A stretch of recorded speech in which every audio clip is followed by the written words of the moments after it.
اللہ کا شریک کرے، کسی کو اللہ کا شریک ٹھہرائے، اس کی مثال کیا دی گئی؟ خر من السماء فتخطفه الطير او تهوي به الريح في مكان سحيق۔ اس کی مثال ایسے جیسے آسمان سے کوئی پرندہ گرے، کوئی چیز گرے یا وہ گرا، پرندے کبھی کبھی اس کو اچک لیتے ہیں یا ہوا اسے کسی اور جگہ پھینک دیتی ہے۔ آپ کے سامنے کی بات مشاہدہ یعنی جو دیکھنے میں آتی ہے وہ بیان کیا گیا۔ جھپٹ لگانا، اچک لینا، ایسا گرنا، کوئی چیز گرے آواز سنائی دے، دراصل پانی اور ہوا اور دیگر ان چیزوں کی آواز کو کہا جاتا ہے جو اوپر سے نیچے گریں۔ فتخطفہ الطیر، اس کے معنی جھپٹ لگانا، اچک لینا۔ اس کا بتایا گیا کہ جو کوئی اللہ کا کسی کو شریک ٹھہراتا ہے تو وہ گویا آسمان سے زمین پر گر کر ہلاک ہو گیا۔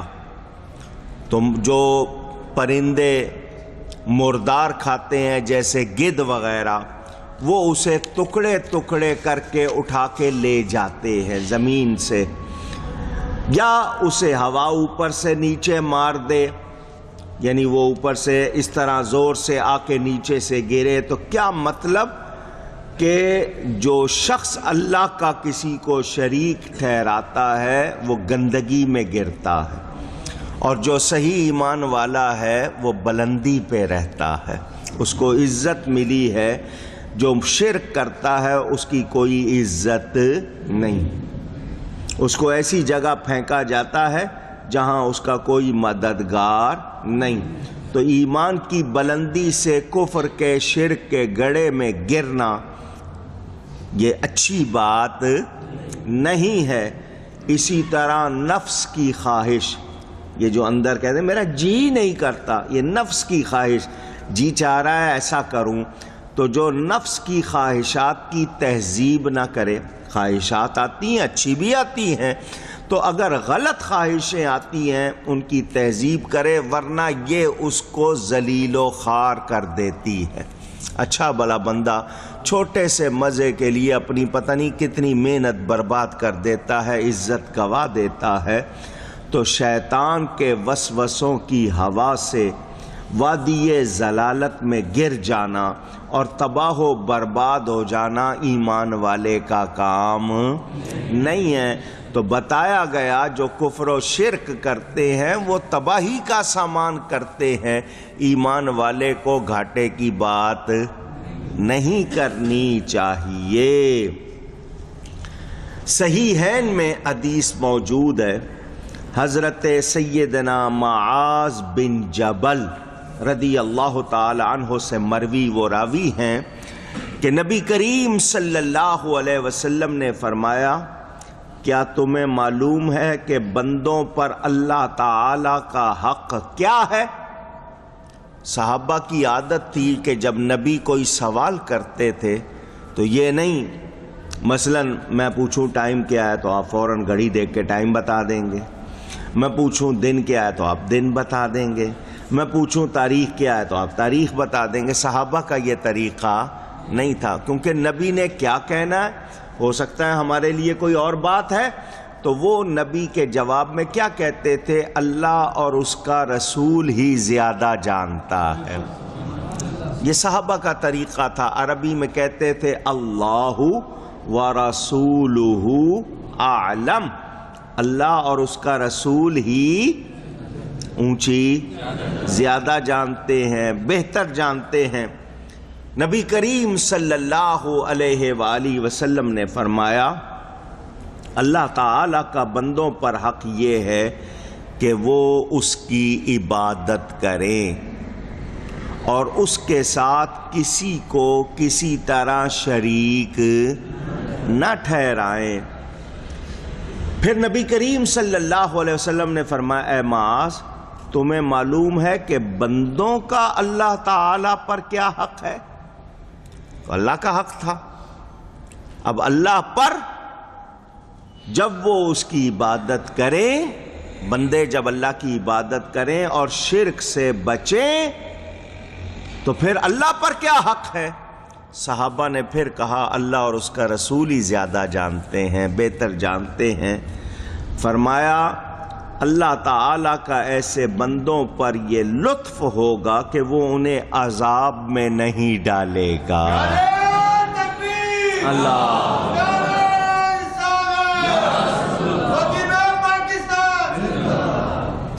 یہاں سے یہ بات بالکل کلیئر، واضح، صاف شفاف، جس کو آپ ٹرانسپیرنٹ کہتے ہیں کہ اللہ کے سوا کسی کی عبادت کی کوئی گنجائش، آواز کسی طرح بھی اللہ کا کسی کو شریک ٹھہرایا جا سکتا نہیں.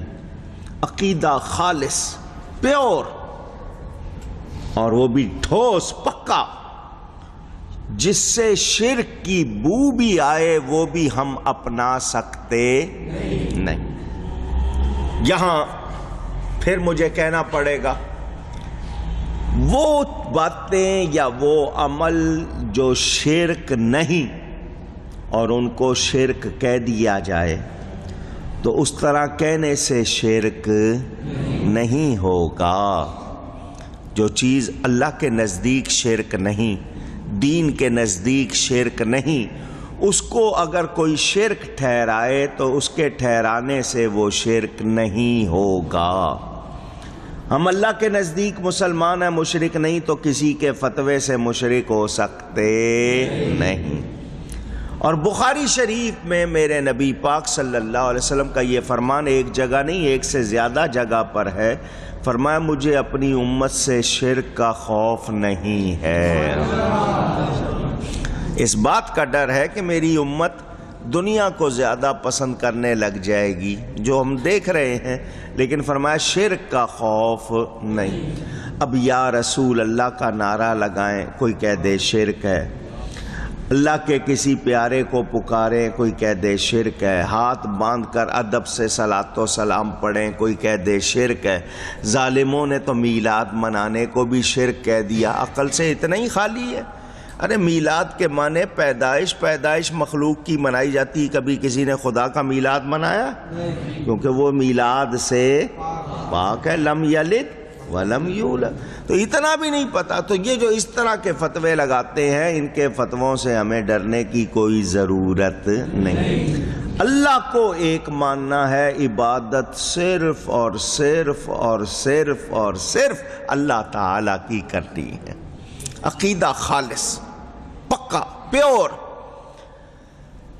اللہ کے سوا کسی کو مستعان حقیقی مددگار سمجھنا، اللہ کے سوا کسی کو مستقل بالذات کہ یہ خود سے ہے ایسا سمجھنا، اللہ کے سوا کسی کو متصرف اس طرح ماننا کہ جیسے اللہ ویسے وہ، یہ ہمارا طریقہ نہیں. ہم کہتے ہیں اللہ کے سوا کوئی کسی طرح بھی خود سے کمال رکھنے والا نہیں. نبی کو، ولی کو جو کمال دیے، جو شان دی، اللہ نے دی، اور جو دی وہ مانتے ہیں، جو نہیں دی وہ مانتے بھی اونچی نہیں.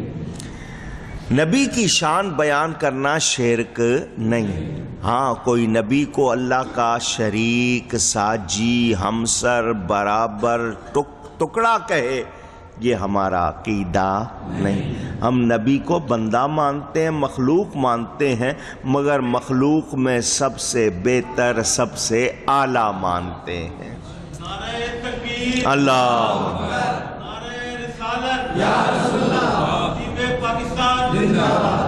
میرے دوستوں اور بزرگوں، نظر نیاز، اولیاء سے مدد مانگنا، مزاروں پر جانا، منت وغیرہ، میں ان سب کو بہت مرتبہ آپ کے سامنے بیان کر چکا ہوں، سب کو یاد ہوگا۔ ہم کسی نبی کو، کسی ولی کو ہرگز ایسا نہیں مانتے کہ یہ خود سے کرتا ہے، اس میں خود سے طاقت ہے، یہ حقیقی ذاتی طور پر کمال والا ہے، یہ ہمارا عقیدہ نہیں ہے۔ نبی کو بھی ولی کو بھی کمال عطا کرنے والا، اختیار دینے والا، شان دینے والا اللہ تعالی ہے۔ اللہ نے جس کو جتنا چاہا نوازا، ہم انکار کر سکتے نہیں۔ بہت آسان سی باتیں ہوتی ہیں سمجھنا چاہیں تو۔ آج کل موسم ذرا سرد، پاکستان والے ڈرائی فروٹ کہتے ہیں، میوے، خشک میوے، نٹس وغیرہ انگلش والے کہتے ہیں، اخروٹ ہے، کاجو ہے، چلغوزہ ہے، پستہ ہے۔ آپ کھاتے ہیں یا نہیں؟ جو کھاتے ہیں آواز لگائیں۔ چلو کسی نے بہت مہنگے ہو گئے ہیں، سب نہیں، کبھی تو چکھا ہوگا۔ ان میں تاثیر ہے؟ پوچھ رہا ہوں۔ اخروٹ گرم ہوتا ہے، کہتے ہیں زیادہ کھاؤ تو بال اڑ جاتے ہیں، اسی لیے پہاڑوں میں ہوتا ہے، پہاڑ والے کھاتے ہیں۔ عام طور پر کہتے ہیں ایک اخروٹ ایک دن میں کھانا چاہیے۔ میرے حضرت صاحب قبلہ رحمۃ اللہ علیہ فرمایا کرتے تھے، ان چیزوں کی شکلیں دیکھو، اخروٹ کی شکل دماغ جیسی، بادام کی آنکھ جیسی، پستے کی گردے جیسی، یہ اللہ کے بنائے ہوئے کیپسول ہیں، جس طرح کی شکل ان چیزوں کو فائدہ دیتے ہیں۔ بہرحال اخروٹ کی تاثیر کیا ہے؟ اونچی۔ یہ تاثیر اخروٹ نے خود پیدا کی ہے؟ اس میں کس نے رکھی ہے؟ تو جو اللہ اخروٹ میں رکھ سکتا ہے ولی میں نہیں رکھ سکتا۔ سبزیاں ہیں، پھل ہیں، تاثیر ہے یا نہیں؟ وہ مانتے ہیں یہ کھاؤ گرمی آ جائے گی بدن میں، یہ کھاؤ ٹھنڈک پڑ جائے گی بدن میں، تو وہ تاثیر مان رہے ہو نا؟ کہہ رہے ہو یہ کھاؤ، یہ نہیں کہتے ہیں یہ کھاؤ اللہ ٹھنڈ دے گا، یہ کھاؤ ٹھنڈ بڑھ جائے گی، اس کی تاثیر مان رہے ہیں۔ اور جس نبی ولی میں اللہ نے کمال رکھا ہے وہ کیوں نہیں مانتے؟ نہیں سمجھ آ رہی بات؟ کیپسول ڈاکٹر لکھ دے یہ شفا دے گا، یہ دوا سے شفا ملے گی، تو دوا خود شفا دیتی ہے یا اللہ دیتا ہے؟ تو دوا کو کہہ دے تو ڈاکٹر صاحب نے ٹھیک کر دیا۔ کس نے ٹھیک کر دیا؟ کرنے والا کون ہے؟ وہاں شرک کا فتویٰ نہیں آتا۔ یہ کہہ دیں کہ اس ولی نے مہربانی کر دی، ان کا فیض ہو گیا، تو فتویٰ لگاتے ہو۔ میں نے یہ صرف سمجھنے کے لیے بات کی ہے کہ ان کے اس طرح کے فتووں سے ہم مشرک نہیں، ہم اللہ کے سوا کسی کی عبادت کرتے نہیں۔ رسول اللہ صلی اللہ علیہ وسلم کو درخت سجدہ کرتے تھے، پتھر سجدہ کرتے تھے، صحابہ دیکھتے تھے۔ صحابہ نے کہا ہم زیادہ حق رکھتے ہیں، ہم زیادہ حق رکھتے ہیں ان پتھروں سے، درختوں سے، کہ ہم آپ کو سجدہ کریں۔ فرمایا اللہ کے سوا کسی کو سجدہ جائز نہیں۔ عبادت کی نیت سے کریں تو شرک، اور تعظیم کی نیت سے کریں تو حرام۔ فرمایا اللہ کے سوا کسی کو سجدہ جائز ہوتا تو میں عورت کو حکم دیتا اپنے شوہر کو سجدہ کرے۔ مگر جو بات میں نے کرنی ہے، صحابہ نے سجدے کے قابل سمجھا یا نہیں سمجھا؟ پوچھ رہا ہوں، انہوں نے سجدے کے قابل سمجھا یا نہیں؟ مگر نبی نے اجازت نہیں دی، تو انہوں نے کیا؟ جب انہوں نے نہیں کیا تو ہم کیسے کریں گے؟ ہمارے سامنے میت رکھی ہوتی ہے، ہم سجدہ نہیں کرتے؟ نماز جنازہ میں نہیں کرتے؟ کوئی یہ نہ سمجھ لے کہ یہ سجدہ اللہ کو نہیں ہے، اس میت کو ہم سجدہ ہی نہیں کرتے اس نماز میں، اور سامنے میت پڑی ہے نہیں کریں، قبر کو کہاں سے کریں گے؟ نہیں سمجھ آ رہی؟ مگر محبت والوں نے کہا کیا؟ پیش نظر وہ نوبہار، سجدے کو دل ہے بے قرار۔ ایسی ہستی سامنے ہو اتنے پیارے، تو تڑپ کیا ہے کہ کیا کروں؟ سجدہ کروں۔ ان کے کمال دیکھ کر، ان کی شان دیکھ کر، ان کا حسن دیکھ کر، ان کا جمال دیکھ کر دل کیا چاہتا ہے؟ پیش نظر وہ نوبہار، سجدے کو دل ہے بے قرار۔ روکیے سر کو روکیے، ہاں یہی امتحان ہے۔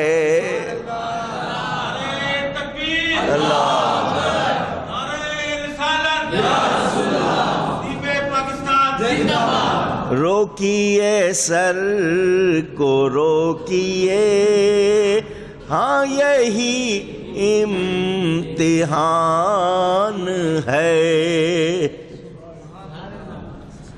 ہمیں تاکید کی گئی، اب ہم کوئی صورت ہو اللہ کے سوا کسی کو سجدہ نہیں۔ قدم بوسی کو سجدہ کہنا سمجھ نہیں آتی۔ میں نے آپ کو سمجھایا، بار بار یہ بات آپ نے سنی ہوئی ہے کہ ماں کے قدموں کو چومنا ایسا جیسے جنت کی چوکھٹ کو بوسا دینا۔ در مختار میں فقہ حنفی کی بڑی معتبر کتاب۔ اب 5-6 فٹ 7 فٹ کا بیٹا ماں کا قدم چومنا چاہے گا، جب جھکے گا شکل کیسی بنے گی؟ سجدے کی۔ وہ جھکا ہوا کوئی دیکھ کے کہے ماں کو سجدہ کر رہا ہے، تو وہ کہے گا میں سجدہ نہیں کر رہا، کیا کر رہا ہوں؟ قدم چوم رہا ہوں، پاؤں چوم رہا ہوں۔ تو دونوں حالتوں میں، سجدے میں قدم بوسی میں شکل ایک ہے، فرق کرنے والی چیز کیا ہے؟ اونچی اور اونچی، ایک مرتبہ اور انما الاعمال بالنیات، اعمال نیتوں کے ساتھ ہے۔ تمہیں نیت کا پتہ نہیں ہے، فتویٰ لگاؤ گے تو لگے گا۔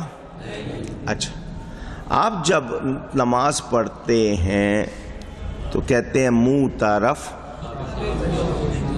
طرف کعبہ شریف، حالانکہ کعبے کے اندر قبریں ہیں، کعبے کے اندر، شرمائے نہیں، سچ کہہ رہا ہوں، کعبے کے اندر حضرت اسماعیل علیہ السلام کی قبر کعبے کے اندر، ان کی والدہ حضرت ہاجرہ کی قبر کعبے کے اندر، اور تھانوی صاحب لکھتے ہیں حضرت آدم بنوری جو حضرت مجدد الفسانی کے خلیفہ تھے، بڑے بزرگ، ان کی قبر بھی کعبے کے اندر۔ 3 قبروں کا تو پکا بیان ہو گیا نا۔ تو یہ 3 قبریں، اگر کوئی کہے نہیں تم کعبے کی طرف منہ نہیں کر رہے، تم قبروں کی طرف کر رہے ہو، تو آپ کیا کہیں گے؟ میری نیت قبروں کی جب میری نیت قبروں کی نہیں ہے تو فتویٰ کیسے لگا رہا ہے؟ کیسے کہہ رہا ہے؟ اعمال کا دار و مدار نیت پر ہے، اعمال نیتوں کے ساتھ ہے، میری نیت قبروں کی نہیں۔ حالانکہ کعبے میں قبریں ہیں۔ یہ جب تک سفید پتھر اس طرح نہیں لگا تھا، اس کے اوپر ہرا پتھر لگا ہوا تھا، اس پہ حجر اسماعیل لکھا ہوا تھا۔ اگر پرانی فوٹو کہیں سے مل جائے، حجر اسماعیل لکھا ہوا تھا، اور سب کو پتا ہے۔ وہ کہے گا جی میری نیت قبروں کی نہیں ہے، میری نیت کعبے کی ہے، میں کعبے کی طرف منہ کر رہا ہوں، قبروں کی طرف منہ نہیں کر رہا ہوں۔ کوئی کہے نہیں تو قبروں کی طرف سجدہ کر رہا ہے، قبروں کو سجدہ کر رہا ہے، مانیں گے؟ نہیں۔ تو جو قدم بوسی کر رہا ہے اس کو بھی سجدہ کرنا کہہ سکتے نہیں۔ یہ صرف ضمناً بات آئی ہے، میں بار بار دہراتا رہتا ہوں آپ کے ذہنوں میں تازہ ہو۔ ہم کسی کو کسی طرح اللہ کا شریک نہیں ٹھہراتے۔ ہمارے لیے کائنات میں سب سے محترم، سب سے پیارے، سب سے اچھے، سب سے بلند نبی پاک صلی اللہ علیہ وسلم اللہ کی مخلوق میں کوئی بھی کسی طرح ان جیسا نہیں. ہم ان کو اللہ کا شریک نہیں ٹھہراتے، ٹکڑا نہیں مانتے، برابر نہیں مانتے، مثل نہیں مانتے. تو جب نبی پاک کو نہیں مانتے کسی اور کو اس طرح کیسے مانیں گے؟ نبی پاک کو ہم اللہ کا شریک، ساجی، برابر، مثل نہیں مانتے تو کسی اور کو کیسے مانیں گے؟ تو یاد رکھیں یہ لوگ جو فتوے لگاتے ہیں انہوں نے عشق کو شرک کہنا شروع کر دیا ہے، محبت کو یہ بدعت کہنے لگ گئے، ان کو شرک کی تعریف بھی معلوم نہیں ہے. ورنہ میں نے آپ کو مثالیں دی ہوئی ہیں، ان کی مثال کے مطابق کہ جو لفظ اللہ کے لیے بولو وہ کسی اور کے لیے نہ بولو، جو کام اللہ کے لیے کرو وہ کسی اور کے لیے نہ کرو. یہ اس طرح کہتے ہیں. اللہ کو پاک کہتے ہیں، اللہ پاک ہے، کہیے. پھر ساتھ کیوں کہتے ہو برتن پاک ہے، پھر کیوں کہتے ہو کپڑا پاک ہے، پھر کیوں کہتے ہو جگہ پاک ہے؟ اپنے ملک کو پاکستان کیوں کہتے ہو؟ دو جواب. ان کے جو فتوے ہیں نا اس میں یہ کہ جو لفظ اللہ کے لیے کہا وہ کسی اور کے لیے نہیں کہنا. تو اللہ کو پاک کہتے ہو تو اپنے آپ کو پاک کیوں کہہ رہے ہو؟ میں پاک ہوں، کپڑے پاک ہیں، غذا پاک ہے، کمائی پاک ہے، میرا وطن پاک ہے. پاک ستان جگہ کو کہتے ہیں، پاکوں کی جگہ پاکستان کے معنی کیوں کہتے ہو؟ اپنے آپ کو پلید کہو، اپنے کپڑوں کو پلید کہو، اپنے برتنوں کو پلید کہو، اپنی غذا کو پلید کہو، کیونکہ جو لفظ اللہ کے لیے بولا ہے وہ کسی اور کے لیے بول سکتے. تمہارا فتویٰ ہے. اب بولو. کہتے ہیں جو صفت اللہ میں ہے وہ کسی اور کے لیے نہیں، تو اللہ سنتا ہے، تم کیوں سن رہے ہو؟ ڈالو کانوں میں تار کول، پھاڑو پردے کانوں کے، خبردار جو سنا. اللہ دیکھتا ہے، تم کیوں دیکھ رہے ہو؟ پھوڑو اپنی آنکھیں. ان کی تعریف کے مطابق اللہ سمیع ہے، بصیر ہے. سمیع سننے والا، بصیر دیکھنے والا. اس کو کسی نے سمیع و بصیر بنایا نہیں، ہم کو سمیع و بصیر رب نے بنایا ہے. اللہ رحیم ہے، رؤوف ہے. قرآن میں ہے، اپنے حبیب کے لیے وہ فرمایا